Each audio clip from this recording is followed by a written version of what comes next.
it reminds me of that moment when I was told I was applying for, what major would I pick? And they told me that you have no future in politics in Saudi. Just pick social enterprise. You can still do good. But there's a reason why you have this calling and desire, because as soon as I finished my master's, they were looking for youth to represent the kingdom, and who actually studied that. They majored in that.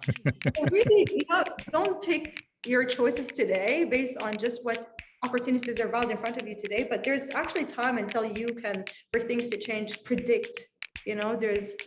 There's ways to look forward. There's every single person can contribute and look forward in a specific way. This is the 966. This is the 966, episode 50. Richard, 50. Look at us. 50, look at us. How are you doing, sir? I'm doing great. How about yourself? I'm doing well. Thanks. We've got a great show today. As always, we've got a great interview coming up with Raghad Fathaddin. Just a really great conversation with her. Before we get to that, we'll talk a little bit about oil prices. We've got a lot to get to in Yella today, but we will be quick here because we want to get to that interview with Raghad. She's just fantastic.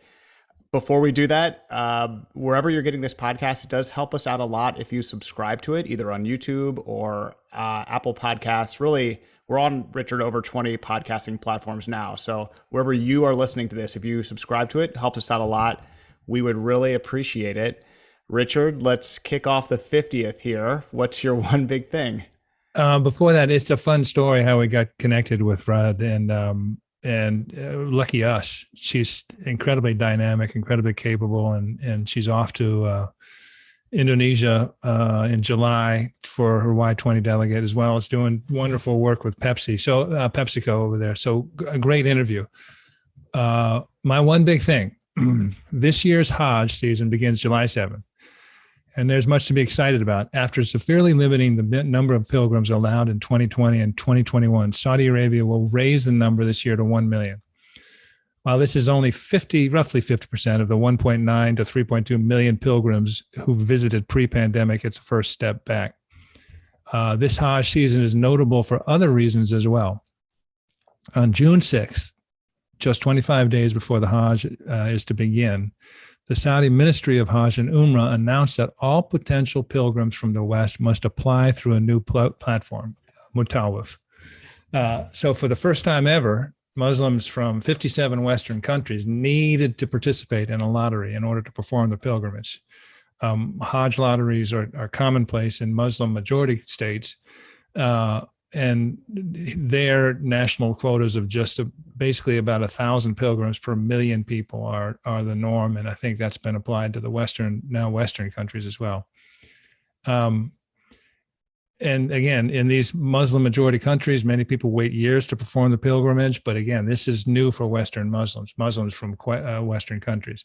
The Motawif website was established for a number of reasons, to manage health concerns, to combat fraud, to control rising costs, and to simplify and modernize the Hajj and Umrah process for pilgrims. The new Motawif system essentially eliminates scores of travel agencies and middlemen based in Western countries that have for 40 years at least served the function of arranging travel and lodging for pilgrims.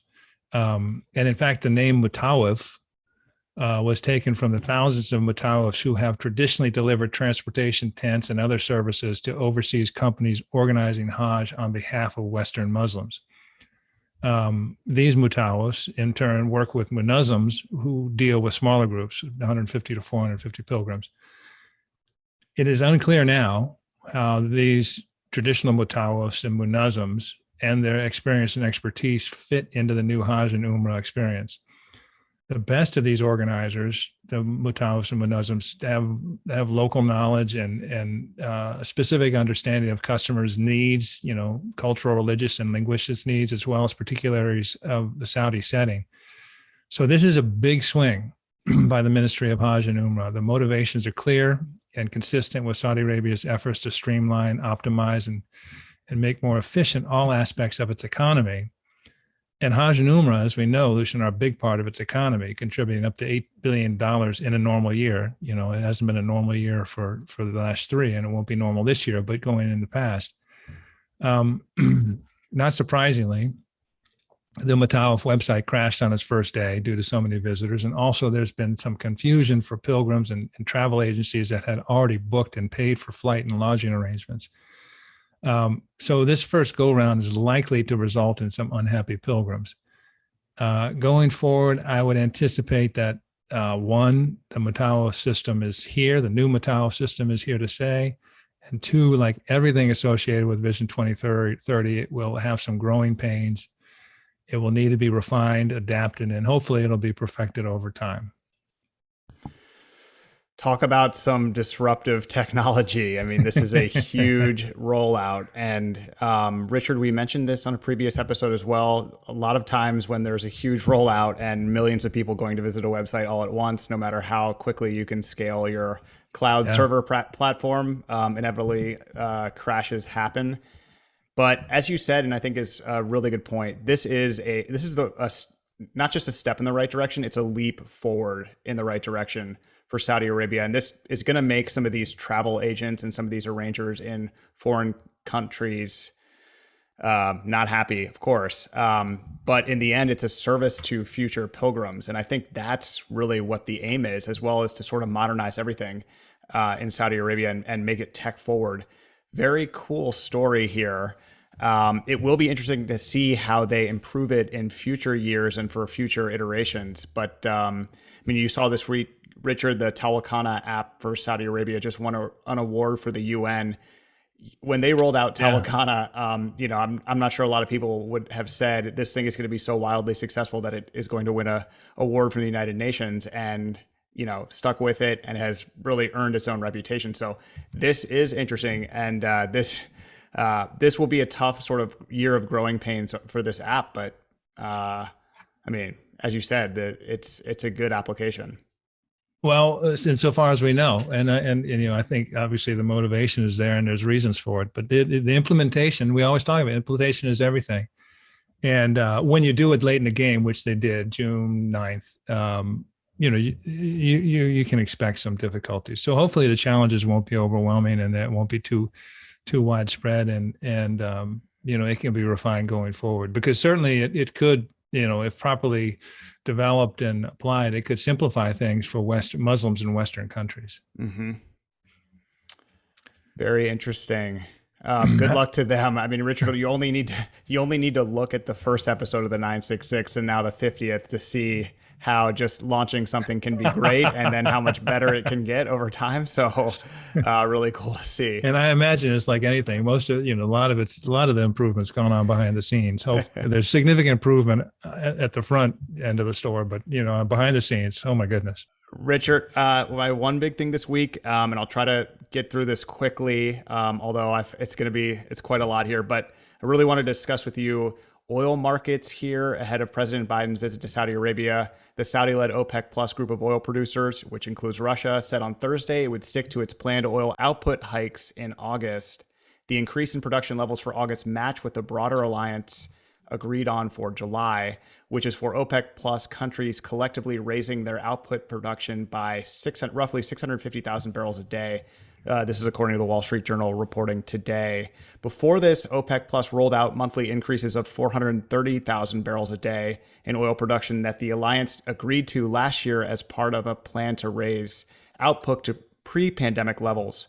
But in early June, OPEC Plus announced a bigger than expected production increase plan for July and August. And so what they've done here this week is really push off a debate on policy from September onwards. Prices have risen on tight global supplies and worries that the group has little ability to pump more crude. And that's sort of what came to the fore this week, Richard. France's President Emmanuel Macron reportedly told President Biden that there wasn't a lot of spare capacity left from Gulf producers. This got picked up in Reuters and sort of led to a frenzy of reporters and analysts online to sort of look at just how much spare production Saudi Arabia has ahead of this visit. And there's really just, well, all I want to do here is just kind of direct everybody to an awesome piece in Bloomberg. It was syndicated, as many Bloomberg items are, in the Washington Post by one of the best reporters on the oil markets out there, Javier Blas. Just really good. But he sort of breaks down Saudi Arabia's spare production capacity, how much Saudi Arabia could turn up the taps and sustain that level of production. This is all from this piece. Just going to read a couple parts here, and then I want Richard to jump in here. Aramco claims it can sustainably pump 12 million barrels a day, well above the kingdom's OPEC plus August target of 11 million barrels, Blas writes. But apart from a few top company executives and a handful of Saudi royals, no one knows for sure whether Aramco can deliver. The truth will emerge, he writes, in the next few weeks. But essentially, Blas cites some company insiders here that saying that Aramco can reach 12 million barrels a day within 30 days and sustain that level for 90 days. But for how long beyond that is unknown. And Saudi Aramco is investing to expand its production capacity, but it won't really get there until 2024. And then meanwhile, today, President Biden said that he will not even directly ask Saudi Arabia's leaders to increase oil production when he visits. He said, quote, "That's not the purpose of this trip." He said this at a conference in Madrid. So long, winding road here, trying to make sense of oil markets. But the sort of just general understanding, Richard, of Biden is going to Saudi Arabia to ask them to pump more oil is actually factually incorrect. Maybe there's some stuff behind the scenes, but in addition to that, there really isn't a ton of spare capacity anyway. So very interesting. And we're doing a lot of stuff on the Biden visit coming up to Saudi Arabia. So I just thought this was worth looking at here. Yeah, that's a good topic. And I echo your comment that Javier Blas piece is good, is really good. And it's very, it's very comprehensive in its take. This is one of the nice things the Biden trip, was rumored, and it was rumored it was going to be in June on the back of a trip to Europe, Germany, at one of those stops. And this is one of the good things about it being postponed. You can sort of dig into some of this and manage expectations, because the thinking that Saudi Arabia is going to raise its production is not realistic. They did a sort of nominal, raised, as you mentioned, to 600,000. But there's very, very few reasons to do it. One, I think there's a real concern that there's already, this isn't the answer. More crude is not the answer. The bottleneck right now seems to be refining. Saudi Arabia has been very cautious. The other thing is a couple other things. Number one, OPEC is already underproducing something like 2.5 million barrels a day from its members. I mean, Algeria, Nigeria, Angola, they're all having trouble hitting their targets.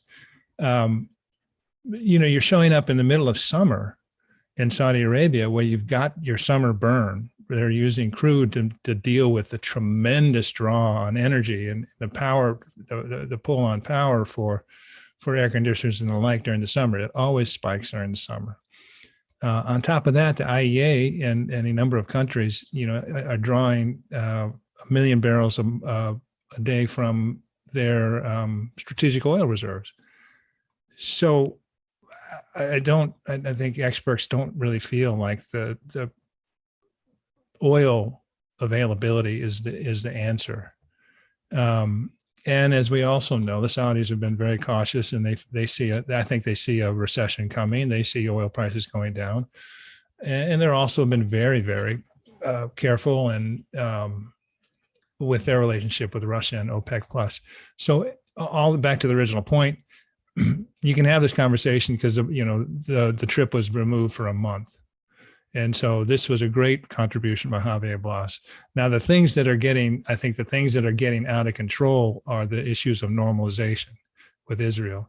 Now, that's a separate issue, but I think as the extra time there has let people sort of try and stoke this fire, and something big's coming and that sort of thing. And I don't know that it is. I think something's coming, as we've talked about. It's on the islands, Tehran and Sanafir, but on the oil thing, I think President Biden is smart to say, well, it's not why I'm going, because it can't be why it's going, because he'll be unsatisfied. Yeah, set up for failure basically, because there isn't a ton of capacity and Saudi's not going to do it anyway.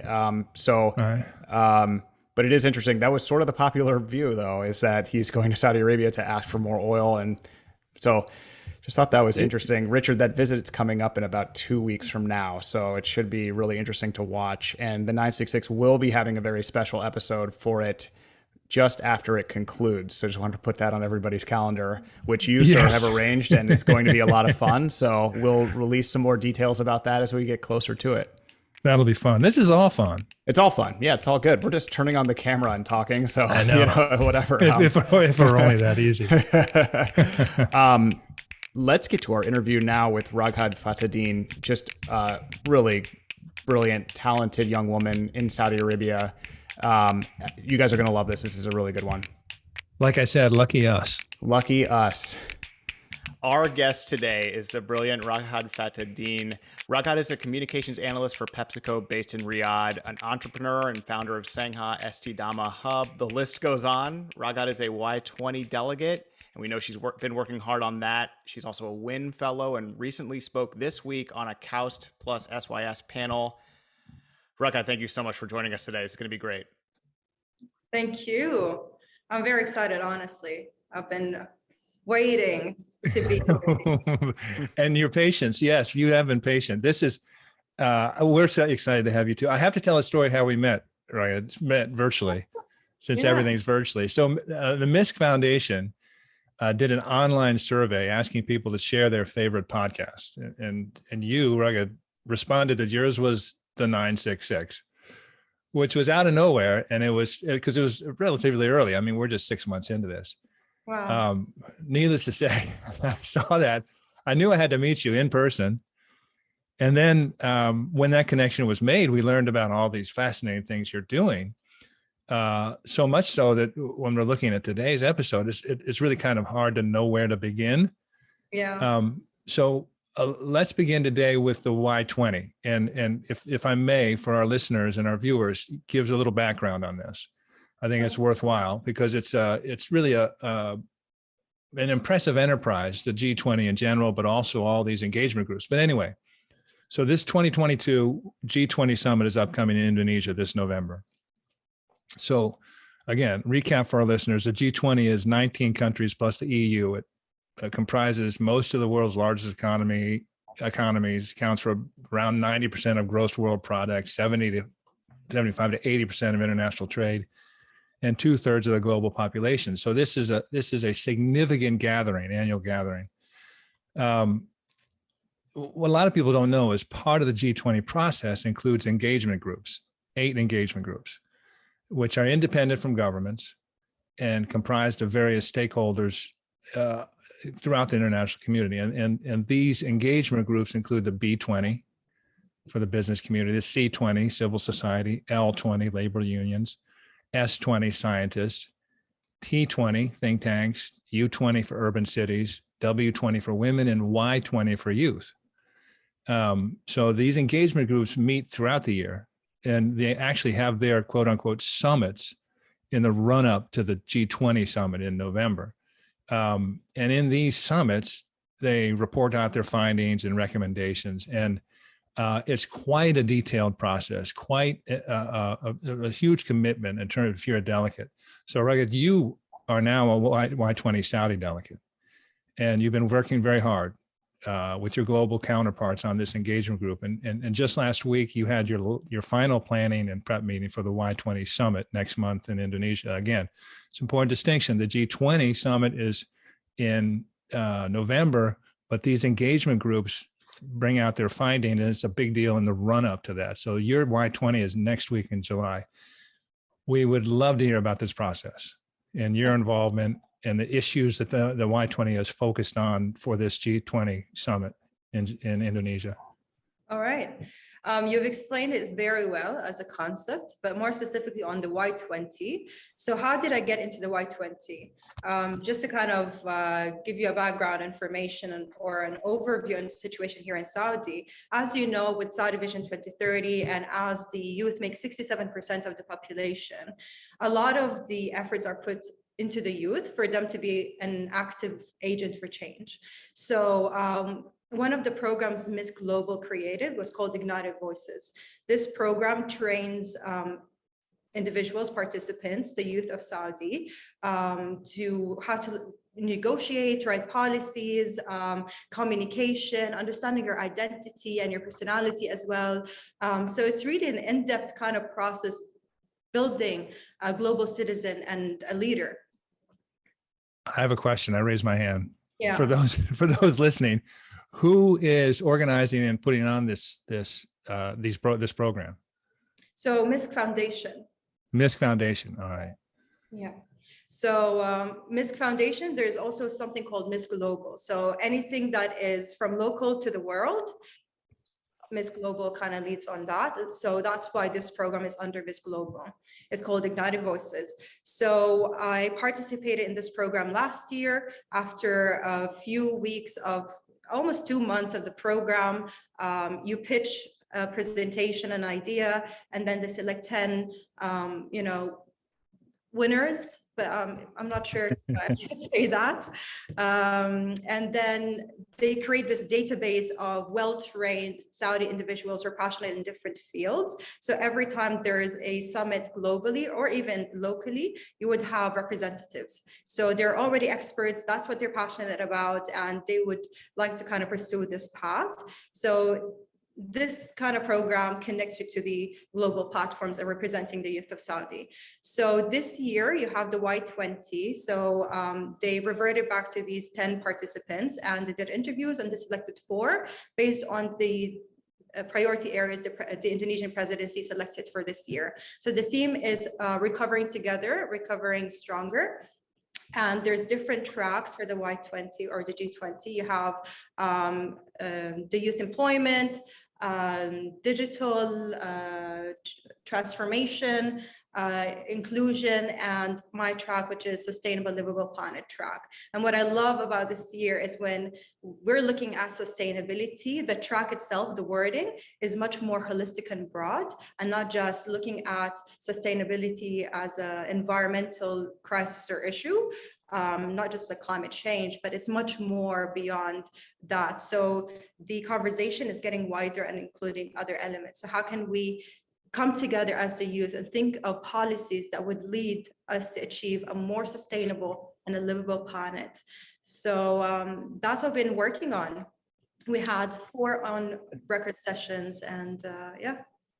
So 4 on the record sessions, and do you come in with the framework, or do you create a framework as a part of these discussions that you're having with your counterparts?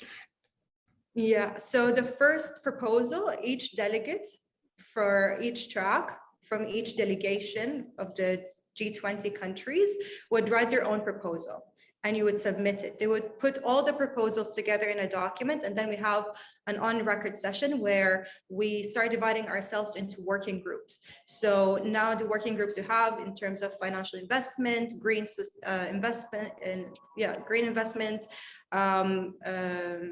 global commons, we have circular economy, we're looking into so many others as well. But you get the idea. So sorry to help me understand the mechanism, but I think it's interesting. So when you first get together on a Y20 or any engagement group, I presume it's sort of the same format for all engagement groups. Yeah. But so you have 20 representatives. Yes, in each track. Each team, right? And they each propose a topic or an issue that they want to see as a major theme. Is that correct? So it's not a topic as much as a policy proposal. All right. So, and then there's a choice. Then there's sort of a vote about which ones that are going to be selected and which ones move forward. Yeah, so they put all the proposals, everything they've received into a document, and then we have a word limit at the end that we need to reach, which is 100 words per working group. So that's really, a challenge. How can we come together and really set our priorities under each working group? So there's, we had 3 on-record sessions where we had to negotiate and reach consensus on the proposals, and we're still working on it. By the end of this month, we should, have reached at least consensus on, I would say, 80% of the proposed proposals. However, by July, we're meeting in Indonesia in person, and we're going to continue the process and finalize it. So it's really been a process of coming together off record as Y20 delegate, as the youth, and explain to each other why this policy should be prioritized. Why should we remove this? How can we make it more concise? How can we still make sure that the message is delivered? And we're really trying to think together on how we phrase things, how we structure the document, and make the most out of, you know, the opportunity, but also the limitations that comes with it in terms of word limits, etc. It's been a really eye-opening process. I did not expect. I came into the Y20, yes, to kind of contribute to policy, but it was also an opportunity for me to see how do the future leaders of the world see themselves as leaders in the future. So as we come together, I was so curious to see how are we going to interact with one another. What level of consciousness do we have, and awareness and knowledge and skill set, and what values do we agree upon, because this really sets the ground, and there's a lot of harmony. So I really enjoyed seeing the level of consensus between us, and it wasn't based on where we come from as much as there's a common vision, almost like sustainability, the SDGs. Let's just work on achieving that. And you feel the responsibility they take in the process. Like, we have this opportunity, let's make the most out of it. And it's just so wonderful to witness that and see it unfold. So a number of questions. I want to get back to that SDG that you were just talking about. I do want to, I don't know if we mentioned this before, but the very first interview that the 966 did was with Abdullah Hassan, who was the sous Sherpa of and also director of policy for the G20 summit in Riyadh in December 2020, I believe. And one of the things that we talked about, and one of the reasons we wanted to talk with Abdullah was because the G20 summit physically in and of itself, obviously in 2020 it was virtual, but the actual execution of it is one thing. The legacy is another. Yeah. And this is, here we are, close to 2 years later. And you and your many other Saudis, young Saudis, are just immersed in this process, learning skills that you wouldn't learn anywhere else. And I just want to take a moment to recognize that this legacy continues and will grow. Another question about mechanism. So when you're on the sustainable and livable planet track, that's you, Raghad.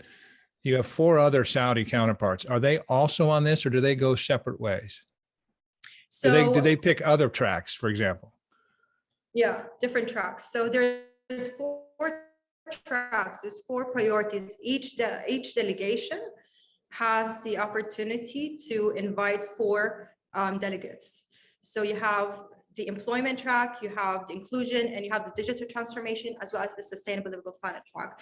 So each delegation has 4 delegates representing each track. The process is very similar. We join each session together, and so we are informed on all the policies being recommended on all tracks as a Y20 delegate.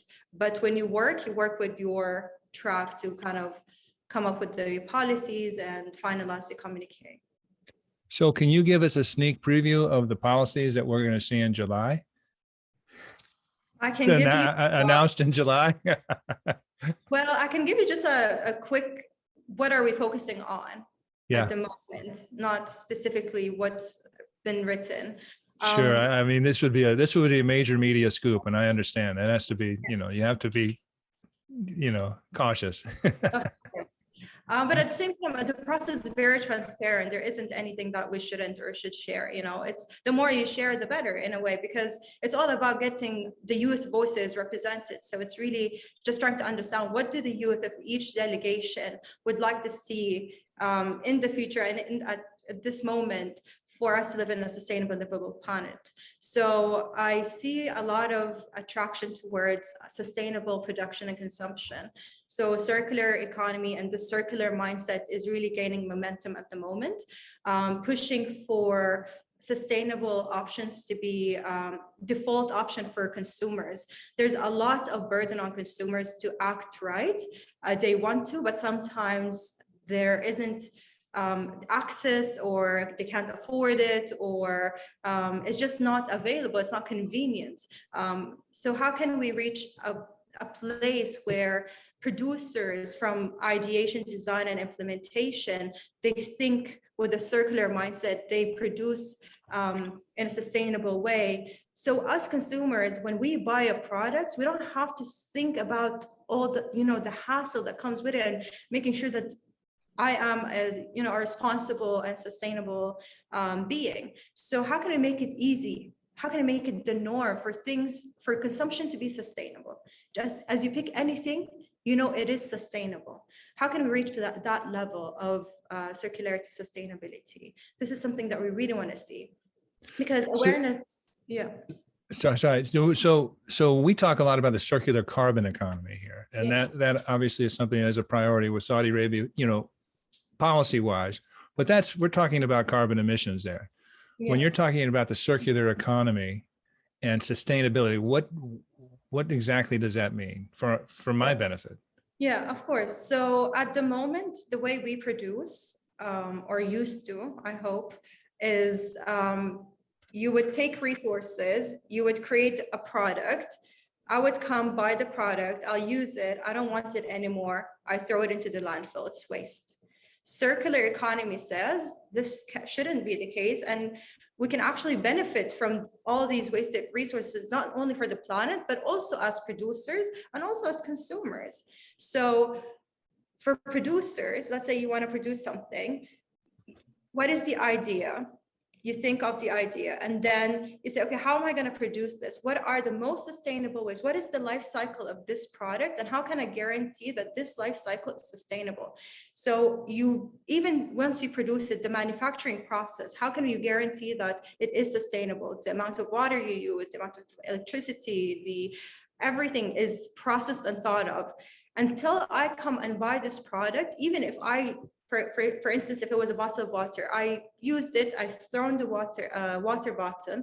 Once you collect it, you're excited to collect it. You thought of this process because you understand that this is resource, and how can you take it and put it back? So by doing so, you reduce the amount of virgin plastic being used and resources and costs. So it's a circular, it's a holistic, circular process of production and consumption. So let me ask you something. In your opinion, what's the trigger for this? And I understand it's ongoing. So it's a lot of the trigger is education, understanding, and making this information available to people. But is the trigger the consumer? Is the trigger the manufacturer? Is the trigger regulatory bodies, governments that require this? In other words, as you know, obviously, a manufacturer of anything, those plastic bottles, there needs to be a revenue and profit involved. And part of, I think, what you're trying to do is reorient everything to understand that these resources can actually be economically viable. Yeah. So I think once you talk about circular economy, you're not just targeting industrial or authoritative governance or just the general public. You cannot just communicate or ask one entity or one player to contribute or get this job done. We all have a role to play, right? So if you have, it's just how can we harmonize the effort? So let's say a producer wants to adopt a circular attitude towards their production, and consumers want sustainable products, but we don't have access to them, and producers have limitations. So how can this be attractive to them? Because sometimes you have to change, the whole operation system at times, and this requires resources and it takes a lot of investment. Right. How can government incentivize this step? Right. So we really need to create this ecosystem that is healthy and exciting for everyone to participate and take that risk, because once we take it and it is achieved, it is going to benefit everyone, right? Yes. Because a lot of the resources you're putting out today in different things is to mitigate the risk. So if we can create something that is efficient and scalable and sustainable, then the resources that you were wasting on mitigating the risk is no longer needed. Khalas, you've dealt So let with me let me take a left turn here, because we're talking about the G20 summit, as I mentioned, comprises 90% of the gross world product. So these are for lack of a better term, these are high performing, relatively rich countries. But let's talk about how is on all those fronts that you just mentioned, how is Saudi Arabia doing? On circular economy? Yeah. Yeah, there is a lot of investment and attention towards circular economy from government, but also producers. So working at PepsiCo, I see the agenda. So you have the SDGs on a global level. We need to achieve sustainability. Saudi has this national framework to achieve that. And then, of course, as international companies functioning in Saudi, you would have your own framework as well. And you see a lot of companies taking the initiative because they understand that this is the future. If you really want to achieve so many of the SDGs, you'll need to take action.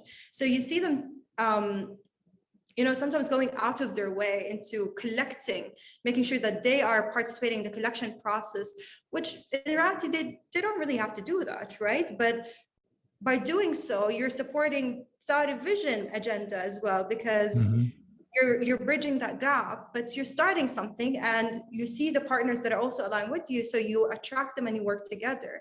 So I love how things are working and happening here. There's a lot of advocacy.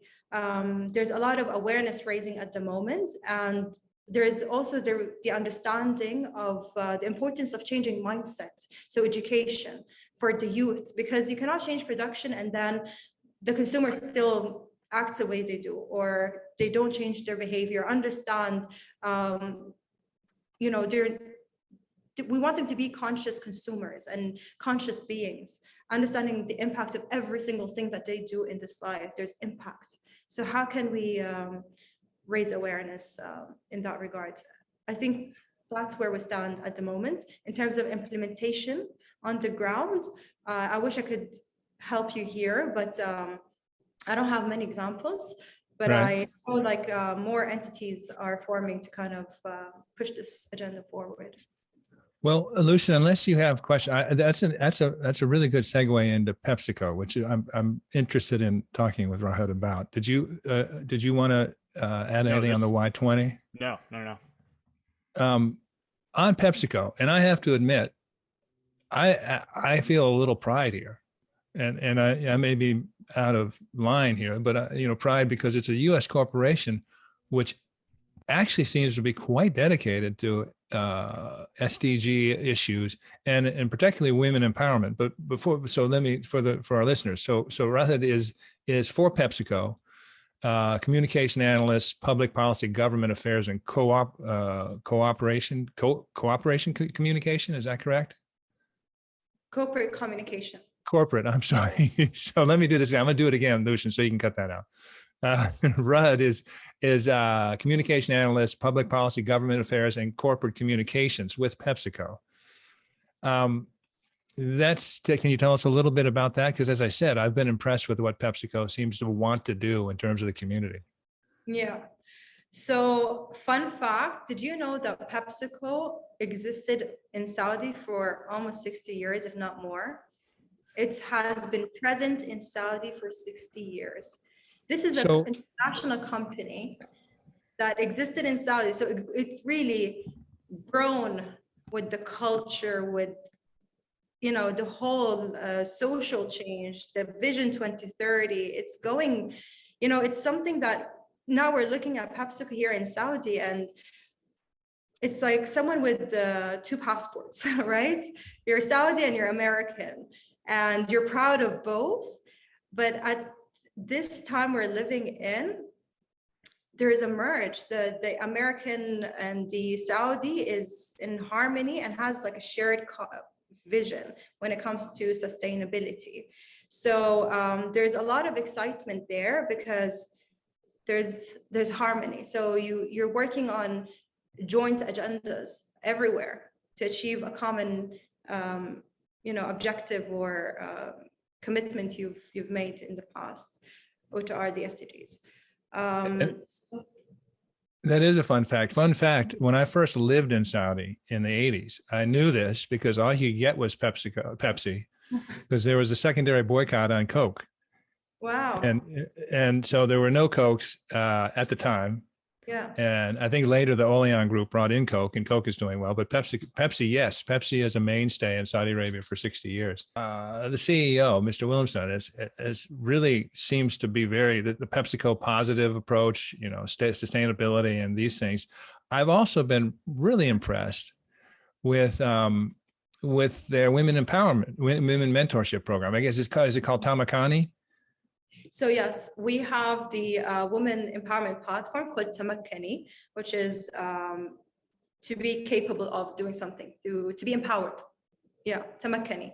And Tamakkani has 3 pillars: amplifying voices, so offering a platform for women to voice their stories, their narratives, their challenges, the opportunities, their stories, and all of that. And there's the fostering entrepreneurship and the mentorship pillar.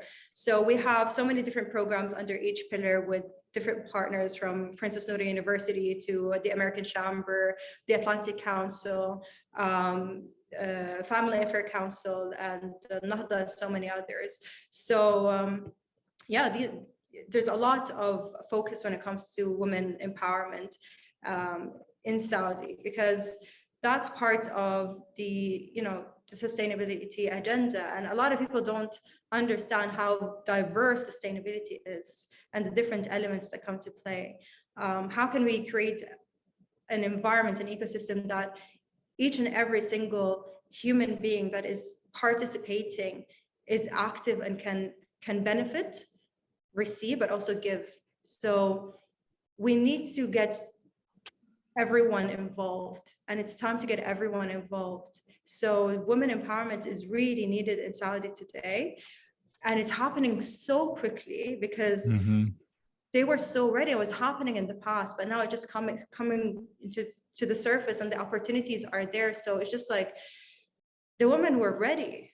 They were always ready. The country was always ready for that. The nation.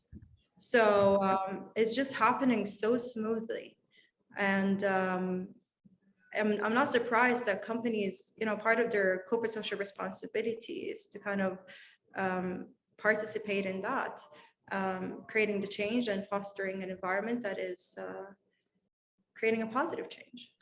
We were talking before we started recording about Lucian's a surfer, and we were talking about giant waves off of Portugal, and it seems like a giant wave for Saudi Arabia in terms of women coming into the not only the workspace, but just throughout society. And as you say, it's been building for some time. It's been there, but now it's crashing, it feels like. What exactly are you doing with PepsiCo? So I'm a communication analyst. I lead the women empowerment platform, Tamakkani, and support with the SDG or the PepsiCo positive agenda in terms of communication and impact. So that's my role there at the moment. So you're right at the heart of all their SDG outreach. Yeah, the PEP positive. Yeah. PepsiCo positive agenda. Yeah. Yeah. And that's countrywide? Yeah. Interesting. So are you responsible? So you're based in the Eastern Province, right? I'm in Riyadh. I'm based in Riyadh. Oh, you're in Riyadh. I'm not leading the sustainability agenda. I'm supporting with the communication of the sustainability agenda in Saudi. We have a full-on team that focuses on more the scientific part of sustainability, the partnerships that come with it. But my role is more on the raising awareness and advocacy and really amplifying the work that is being done today. I want to get to your foundation. your Sangha Estidama Hub. But before that, you not only were, a winner, so as it were, selected, the United Voices, and then you moved on from there to be part of Y20. You also were selected to be part of this WIN Fellowship, which is Yes. and another connection. Amjad Ahmed, who was with the Empower ME, which is Atlantic Council's initiative. They're the ones who put together this WIN Fellowship. Georgetown University, School of Business, U.S. Embassy, Riyadh, and two of the supporters are UPS and PepsiCo. Yeah. But this sounds like, so these are 30 women. Can you tell us about it? It sounds like a fascinating initiative. Yeah, it's a fun story, honestly. So last year I was working on my startup I took all of my time, I put it into my startup. It was just starting. So that's all I was doing last year. And then at the end, I saw this program, the WIN Fellowship. So I applied to it because, sponsored by PepsiCo, it was having this, Georgetown into play and all the information and guidance you could receive from that. So I was really excited about it. So I applied, but then right after I got this call from PepsiCo, and that's how I got a job opportunity to work on PepsiCo. And to my surprise, I'll be in charge of all of the women empowerment program. So I'm kind of here working on, all the programs, managing them, but also I'm part of the WIN Fellowship program as a Saudi entrepreneur myself. So I'm quite lucky that I could still participate and go through the process, which is really great. It's a very unique program. There's a lot that you could receive from it. So you have courses to take you through how can you develop a sustainable, scalable business model, and you have mentors as well. So you pick 2 mentors of your choice from a list that they provide, and you have sessions with them once or twice per month. So it's really up to you what kind of knowledge, where's the gap in your journey, and how can you bridge it. So sometimes it's the courses, but I've been into so many accelerator programs in the past. So now what I'm benefiting the most out of this is the level of the mentors and mentorship that I could receive. So I have a mentor from the US who is a lecturer in Georgetown, a professor. And I also have someone who's here in Riyadh, more local in the market. And that's exactly what I wanted, because I do a lot of research. I want to lead with research with what I do and impact policies. But at the same time, I want to kind of make sure that Sangha is a product and a service that is positioned well in the market. So these 2 mentors are really helping me put that together. So I get lost in everything that I do, from PepsiCo to the Y20 to the summit. But these are all different things that I'm collecting data, insight, resources, perspective. Where are we today? And then feed it into my startup and say, okay, today let me elevate you. You're here today. So I'm feeding into it. I've been away from the Saudi market for 8 years. I've been living, studying abroad, working abroad. So coming back and having to start, a company in a year without really understanding the market, you've been away. So I took this year to kind of really dive in and see what's happening and what can we do together. And it's shifting. It's constantly shifting and growing and adapting. But I'm grateful. Is your local mentor female? Male. But it was, we were talking about Maya Mozaini prior to recording. We've always talked about this, Lucian. We leave so much great stuff on the cutting room floor because it's before we start to record. But she again was a guest of the 966, and she has her NUS half, the Women's Empowerment Foundation, and so much. And she worked for 29 years at Saudi at Aramco and had a terrific career, and is now doing this. But her point and her focus has always been on mentorship with women, young women, because she didn't feel like she had that. And it sounds like you're having different opportunities, that you are having these opportunities to be mentored and learn from mentors. Yeah. Throughout the process, I've had mentors. So in the last year, I had so many different ones joining different programs. And with every program, you have, yes, the the program itself, the curriculum, but there is a mentor there to support you and guide you, because it has to be personal to kind of tailor the journey for you, for your needs, for who you are as well. So that was really important. And it doesn't matter if they're a female or a male. It's more about, do you align? And I think that's what a mentor is for. Do you align? Do you share a vision? Do you understand each other? How can you support each other? It's not only a mentor supporting a mentee. It's sometimes even you bring a fresh perspective into what they do, and you just like move forward. So that's how I see mentorship here today. So let's talk about what you were doing all last year, starting your company. Can you tell us about your company? Yeah, so it's called Sangha, Estidama Hub. Sangha means community in Sanskrit, and Estidama is the Arabic word for sustainability.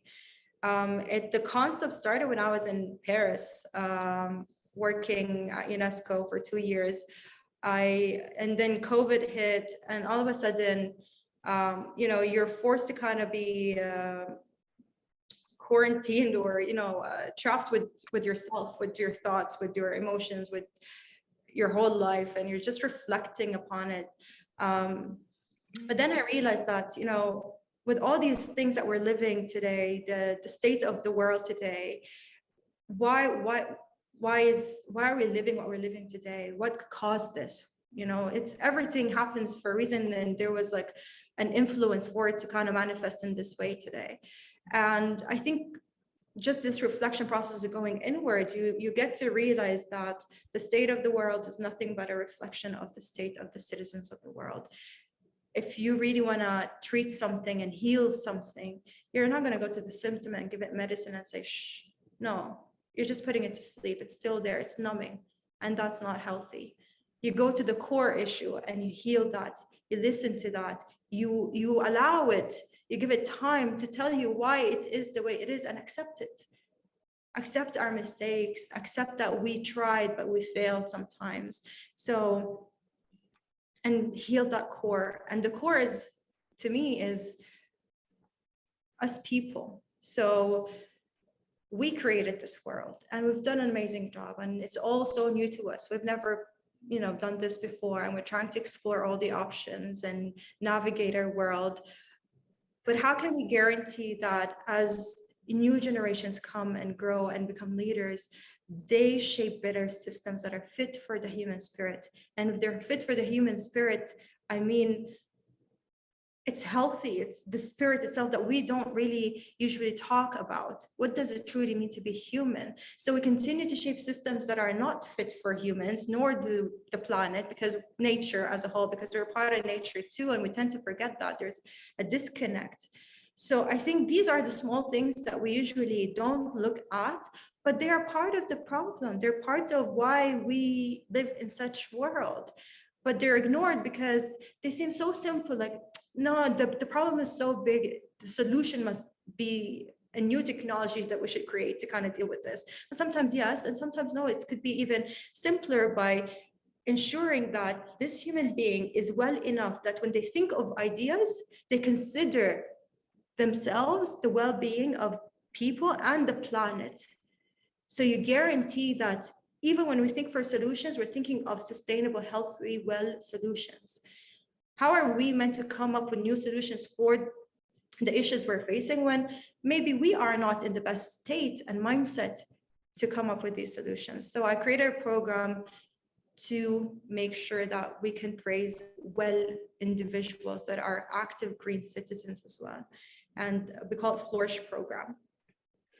And I think that the term that I thought was interesting in your mission, it was establishing or promoting a well-being economy. Yeah. The broader picture. So how is it coming along? Are you getting a good reception? Do you have support? Yeah, there's a lot of support. There's a lot of excitement, yes. However, because I've created my product is a program. I need to deliver this program to the youth. But for you to sell something, there should be a need, right? But the need is not coming from a market. The need is coming from us decision makers or policy makers and researchers together saying, we need to change things. Society is not thinking that we need to change things. There's still, the awareness is not fully there. So Yeah, that's right.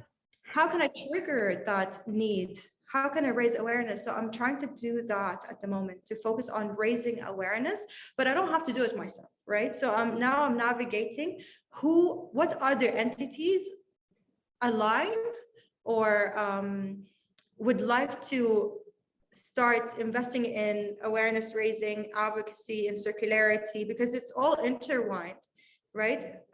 Because if you're saying well-being economy is an economic system that puts people and the planet in the center of decision making. For governments, when they think, for industries, for individuals, we all kind of think of the people and the planet and then decide and make your decision. So circularity is also a mean on achieving well-being economy. So Right. as a manufacturer, as a producer, that's how you think of the people and the planet. This is the economic system that you could put into play. So how can we create, so for public, I want to insert the education system, the mindset, the perspective, the skills. So how you communicate with just society as a whole, how can you guarantee you have a healthy society that could add value in a way, in a level that we haven't received in the past? You have this vision, a global one and a local one, but how can we guarantee as we achieve this vision, we have conscious beings that, you know, could contribute in a way that we've never seen before? Let's make it exciting in a way to kind of achieve this and fulfill it. Lucian, I'm struck again by the young Saudi professionals we've spoken with on the 966, and we look here at Raghad, and you know, you've got your job, PepsiCo, and you're doing things you love there because, you know, SDG related. You're involved with Y20, which is a global initiative and a global format, global platform, and you've also started your own foundation or company. When you look around at your cohort group, your demographic youth, and not just women, but let's say in your age demographic, and you consider how you look at the world, and you're talking here about circular economy, well-being economy, how you look at the world, are you alone, or a lot of other young Saudis see it in a similar fashion? This is a very tricky question, Richard. I have to be very careful as I answer because I don't want to be biased. At the end, well, and I don't want to catch you up in anything. That was a sincere question. I'm really interested. No, of course, I get it, and I say it because it's a really tricky question for me too. Because here's the thing: you'll understand as I speak. So it is very natural that as a human being, you try to kind of create a community, right? You need a sense of belonging. So if you're asking me when I look around, what do I see? I really worked hard to make sure that the people I pick around me share that. Right. So you have a self-selected community.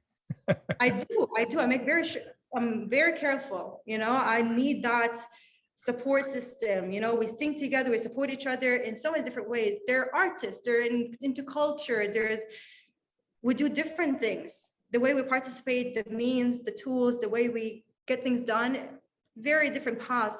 But at the end, when we're sitting together as friends, we see how we you know, why we're together. It's not what we do. It's more of this shared vision and perspective and mindset and consciousness. So yes, when I look around me, I see that a lot, and I'm very happy that I could see that around, you know, here in Saudi as I moved, because that was one of the things I was worried to kind of, will I have this community here? But I'm very surprised that yes, it exists, and I understand why. A lot of us were sent abroad on scholarships. We've, you know, going abroad and living other cultures really does something. It reshapes you. It allows you to see things differently, and the amount of knowledge, the skills, and the culture we've attained, and now the resources are attracting us back to our home country to kind of, the opportunities is telling us, yes, come and act. Please, you know, it's like your playground, and we're so excited to play. There's a lot of excitement to kind of create and innovate, and there's the support system that allows you to do so, not only in resources, but they believe. There's a belief for someone in authority and decision-making level looks at you and they believe that you can do it, to empower you, to invest in you. Of course, I'm going to see it all around me in my circle, and I'm tapping. So when I went to the SYS conference, I love talking to the to the audience. The audience was amazing. And that's not my circle, right? But it became my circle. There's this will and curiosity and hunger to kind of just like absorb and learn, and people are asking questions. I love hearing people asking questions. I used to crave to hear people around me in this community asking questions. So the fact that people are asking questions and they want to learn and get involved is hopeful. And that was a wonderful response to a tricky question. Yeah. That was really nice. Lucian, do you want to jump in here? Yeah, can I ask you a little bit about this scholarship program? Just go back a little bit. So you studied in England for both your bachelor's and master's. Can you tell us about, I guess, how you got the scholarship, how you decided on England? Tell us about that journey.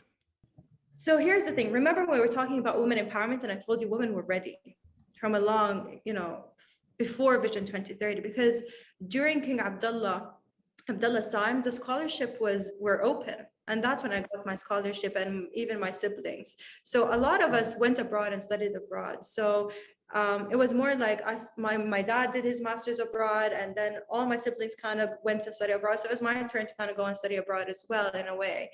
And I made sure that my dad made a promise this would be my path. I really wanted to kind of go and explore. So that was there.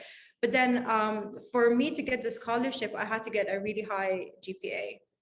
So I set a whole plan, an agenda of how can I make sure that Raghad is going to go and study abroad. And I was so frustrated. Back in the time I was a teenager, I was so frustrated. Ya Allah, I was so frustrated at everything. I was complaining all the time until I had enough of myself. And I promised myself, you're not going to complain until you do something about it. Enough complaining. Do something. Why don't they do this? Why don't they change this? Why this is the way it is? So participate, do something, change it. And it just clicked to me, change it, do something about it. So I went through an agency that helps you apply to universities abroad. And we were talking and everything. So what do you want to study? I wanted to study politics. And, that's what I wanted, or philosophy or something. Because I wanted to change the education system, because I did not agree with the fact that I had to pick one thing and study for and be an expert in. I felt like I was so much bigger to just pick one thing, and all the inspirational figures we've learned about, it's so many different things, and now you're asking me to just pick one thing. That really upset me as a teenager. Like, I want to do more. So I decided that in order for me to change, maybe I need to understand the system first. So politics, understand the system, makes sense. And I wanted to pursue that. But then the agency told me, you know what, just pick entrepreneurship. You can still change things, and this, you will have a future, and it's much more stable, and you come back, you get a job. So I was like, okay, fine. I applied. I wanted to study in the US, but I'm telling you the whole story. That's what we want. But there's a point there. There's a reason why. So there's a message there. Wait and see. So my father was reluctant. He was so scared that I would go abroad alone and all of that. So he said, let's compromise. You're going to study abroad, but go to the UK. It's closer, so I can come much faster than going to the US. I agreed. So that's how I kind of went to the UK. So I did my undergrad in Southampton. But in my foundation year, I had to write a short dissertation. And all the topics I picked were philosophical and political. So my supervisor back then told me, Raghad, why did you apply? Is that what you want to do? Entrepreneurship? I was like, not really. I want to do politics, so you can change. So I did. And I went through it, I graduated, and I did my master's in London, King's College, in public policy. So I thought, okay, I understand how the system works, but now how can I change it? Public policy, let's figure it out. But at the same time, if I'm being completely honest with you, I was buying myself time. I knew that I still wanted to kind of live abroad. I need to see more here. I still haven't had enough from this experience being abroad, and I wanted to work abroad. I wanted to get experience there. But I've quickly understood that I need to be so unique for them to recruit me and not someone who's, local. So I made sure to kind of get almost 3 jobs and doing my master's. We're gonna do this, CV.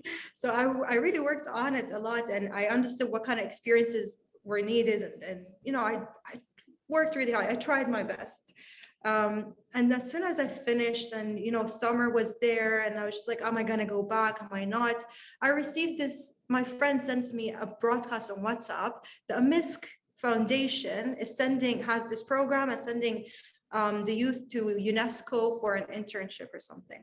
So I applied and I got accepted, and all of a sudden I find myself there. But it reminds me of that moment when I was told I was applying for, what major would I pick? And they told me that you have no future in politics in Saudi. Just pick social enterprise. You can still do good.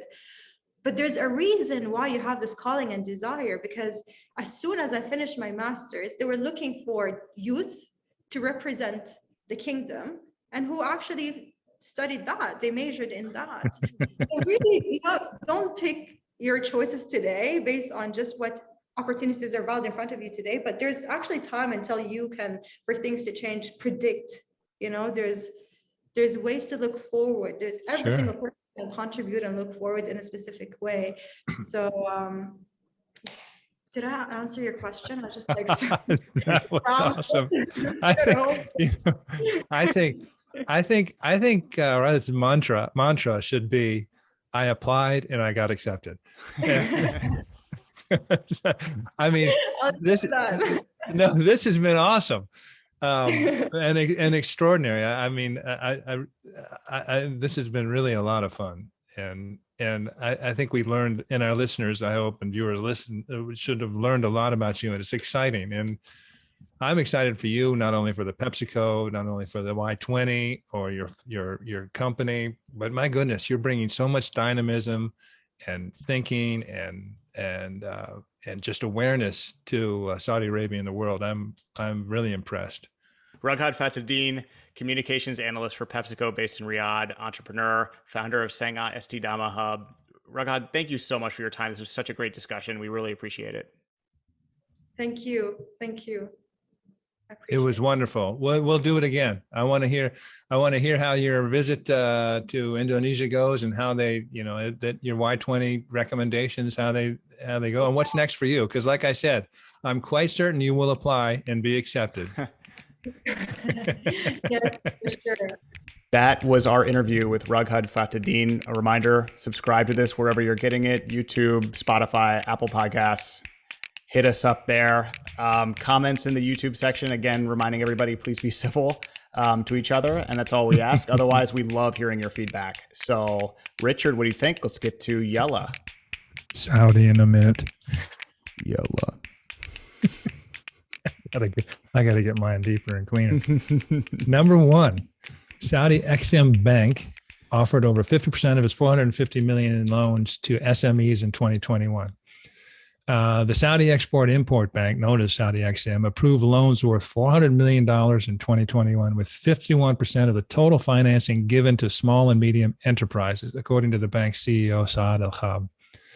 The bank also reported a total revenue of $10.52 million in 2021, citing its annual report. Argam reported that this financing helped Saudi projects reach more than 50 countries, including India, Germany, China, the US, and Indonesia. Yeah, this is very interesting. The SME, like getting money to SMEs, is huge. I thought that was really cool in this article too. Al-Kalb noted that the bank also issued guarantees, import financing, international supply chain, structural financing for international projects, and revealed that the bank also launched an insurance protection plan for Saudi exporters who face risks of non-payment by international buyers. This is all good. I mean, this is the unsexy part of Vision 2030 that is, showing itself to be bearing fruits, as we discussed earlier, Richard. So this is very good. Yeah, it is good news. And just added to this, and in the details, I guess non-oil exports increased 27.5% last year to 6.4 billion, compared to 5.3 billion in the previous year. yeah, trade is what they, especially non-oil, and this is something they really want to see moving out. More details: 24.5% of the loans were issued to food products, followed by iron and steel, rubber and plastics, and then so that was the primary ones. Very interesting.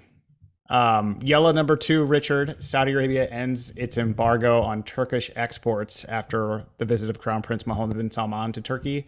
Saudi Arabia has lifted its unofficial embargo against Turkish exports, Dr. Majid Al-Kasabi told a group of Turkish and Saudi businessmen in Ankara. Saudi Arabia has been imposing a silent embargo on Turkish goods since 2018. As a result, Turkish exports saw a sharp drop of nearly 92% up to 2021. Neil Olpak, the chairman of the Foreign Economic Relations Board of Turkey, said at the event on Thursday that they were aiming to increase the bilateral trade, to 10 billion next year from 4 billion in 2020. Dr. Majid called for a fresh start between the Saudi and Turkish business people. Very interesting, Richard, how much difference a little bit of time and a visit by Crown Prince Mohammed bin Salman can make. Good things are breaking out all over the region. I mean, the Qatari Emir was in Egypt just recently, sort of confirming the end of that rift. Turkey and Saudi Arabia, I mean, not only politically trying to get less confrontational, which they are doing, this is part of it, but trade-wise, these are by far the 2 largest economies in the region, by far. It doesn't serve anybody's purpose for them to be, instituting tariffs or denying trade or inhibiting investment.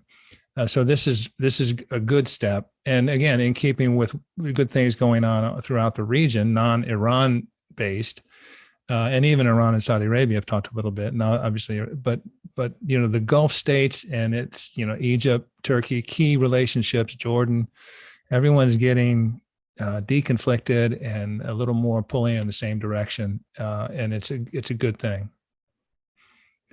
Number 3, and this is all me, don't blame this on Lucian. The Dakar Rally returns to Saudi Arabia for 2023 with a longer course, according to Time Out Riyadh. The 45th edition of the rally will be the 4th one to take place in Saudi Arabia. The Dakar Rally 2023 will start on Saturday, December 31, and run until Sunday, January 15th, 2023. The rally will follow a new route that drivers will complete in 14 stages. Now, I was so excited when this was announced and it's coming back, and it's going to be bigger and better than ever. And I just love it because it, number one, I'd love to do it. Who wouldn't want to go crashing about in the dunes and off road? But the visuals, I just think, are spectacular. It's like a modern day Mad Max. It's so cool. It's also one of those things that is so cool from afar because I could never do it myself. I mean, in a car that much. I'm not good on long road trips anyway, but and this event does have a ton of history. It's really cool. Just adding some info to it, the rally will begin along the shores of the Red Sea, and the action will end in Saudi Arabia's eastern province in Dammam, January 15th. Along the way, the Dakar Rally 2023 will cover many incredible parts of the kingdom, including the Rub Al Khali. Other changes include bikers being handed digital road books, and there will be no neutral sections for competitors in T1 and T2. And then this article says, translation, each stage will run continuously without breaks. This is, and as you said, Richard, the photos and the videos that emerge from this are so rad. And can't wait for that. This is really cool. This is the 4th year now in Saudi Arabia, right? Yeah. Right. 45th. Yeah. Very cool. Richard, are you going to be entering this year? Are you going to do a bike, or are you going to have a hydrogen powered truck? Yeah. Well, first of all, you got to go into training for this because you could beat oh my goodness. But no, but there's there'll be, I love it because there's an E section. I mean, there's an E group, bikes, there's non-aligned groups for people who don't have a team behind them, but they're just sort of, and I forget what the name is, but just sort of independently showing up. There'll be a lot of women participating, Saudi women. It just gets better every year. This year's longer, it'll be bigger, so like I said, it'll just look more insane, and I just can't wait. I think we should stay for yellow number 4 with the theme of racing. McLaren Racing has announced a long-term partnership with its electric division with NEOM, the city project funded by Saudi Arabia's PIF that has already broken ground. McLaren will make its debut in Formula E later this year after announcing in May that it had purchased Mercedes' entry, having previously announced plans to race in the Extreme E from 2022. McLaren's teams will be known as Neom McLaren Formula E Team and Neom McLaren Extreme E. There's a lot of vowels in that, as well as operating under the combined banner of Neom McLaren Electric Racing. That's cool. I like this. You know, that extreme E team. You know, one of those will be racing in the Dakar Rally. Remember last year we had that E truck, whatever it was. No, the hydrogen truck. Hydrogen truck. Yeah, that thing was awesome. That thing was really cool. I like this story because it sort of wraps up. Remember we did the sports washing segment, and we talked about three aspects of it. I think a public relations aspect, an investment aspect, and then a participation aspect. And this actually includes all three. So the PIF bought into McLaren a year ago in July, 50 million pound investment into McLaren. So they're a big part of that team. You know, they're going to race. Obviously, there's a PR, but they put their name on it and they're going to race. But now they're going to race, obviously, back in Neom. Neom has had an E1 event last year. McLaren is actually going to be one of the first tenants in Oxagon, which is at Neom, you know, the industrial city floating, and it'll have 12 employees based there. You know, it just sort of all wraps up. I mean, Saudi Arabia has a big profile in terms of the F1s, both because they have the Jeddah F1 Grand Prix, they have the Diriyah E-Prix, and Aramco's, I think, up to the tune of 650 million, I think, partner of Formula One, and they're also a partner with Aston Martin Formula One. So anyway, all intertwined, as you say, automotive, and even more interesting because it's electric. So this is not fossil fuels. It's kind of fun. Very cool. Number five. Number five. They're kind of going quick today. Yeah, I know. That's good. Saudi Arabia's refining capacity rose 13.7% in 2021, one of the biggest increases among its peers, as the world's largest exporter of crude continues to expand its downstream capabilities, according to the latest OPEC annual statistical bulletin. The OPEC Plus country added 400,000 barrels a day of refining capacity in 2021, raising its overall capacity to refine crude to 3.327 million barrels a day. The increase was largely due to the addition of that Jazan refinery, 400,000 barrels a day, in the country's Red Sea facing western coast. Yeah, we talked a bit about oil earlier and how production, there isn't a lot of space to really expand production, but what is really needed now is refining capabilities, not just in Saudi Arabia, but around the world. So this is good, and this is definitely an eye forward for the kingdom. Meanwhile, it was reported this week that Saudi Arabia is importing some oil products from Egypt, as it always does. And Richard, you mentioned this earlier, during the summer sort of power surge. And a lot of that refined oil is coming from Russia, or is at least suspected of coming from Russia. But they don't have an embargo against Russia right now, of course. So very good for Saudi to be investing in this space and to see refining capacity rise last year. Yeah. That fuel oil, they're also importing it from Estonia, and that's Aramco trading. And actually they make a good business. And that's smart. That's what discounted oil is. If you can import it. So they're bringing it in, like you say, it's not all Russian oil, but Egypt, but you're right. It's a significant amounts. And as we mentioned in your one big thing, crude production doesn't seem to be the problem. Refining seems to be the problem. And, global refining capacity is somewhere around 83 million barrels a day. And, over 3 million barrels a day of refining capacity was lost at the pandemic. So at the start of 2020, and not all of it has come back. Significant, amounts of that have not come back. Saudi Arabia is not going to make a dent in that right now. I mean, Saudi Arabia wants to get to 8 to 10 million barrels a day by 2030 in terms of refining capacity. That would be significant, and that would include projects in China and India. But yes, refining capacity is the issue right now. And Saudi Arabia is expanding its own. Doesn't really help the global right now, but it's making progress at home. Yella number 6, Richard, we were lightning fast today with this, Yes. Which is good. Saudi Arabia's population has decreased by at least 2.6% over the past 2 years due to the significant amount of expatriate workers who left the kingdom throughout the COVID-19 pandemic.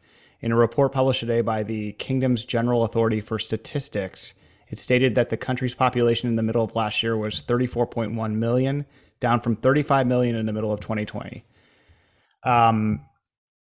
This is interesting.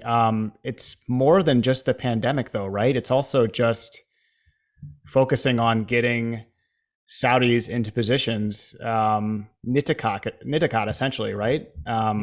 There's significant numbers of the Saudi, the sectors that are now, require Saudi personnel and employees. Mm-hmm.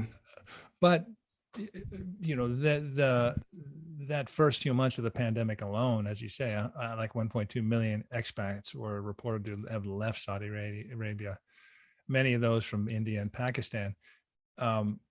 Interestingly enough, the pandemic sort of jump-started two things that Saudi Arabia wants to accomplish, and one is reducing its expat foreign labor population, replacing those jobs increasingly with Saudis, and two, the digitization of payments and going more to a cashless society, because both of those that just exploded during the pandemic.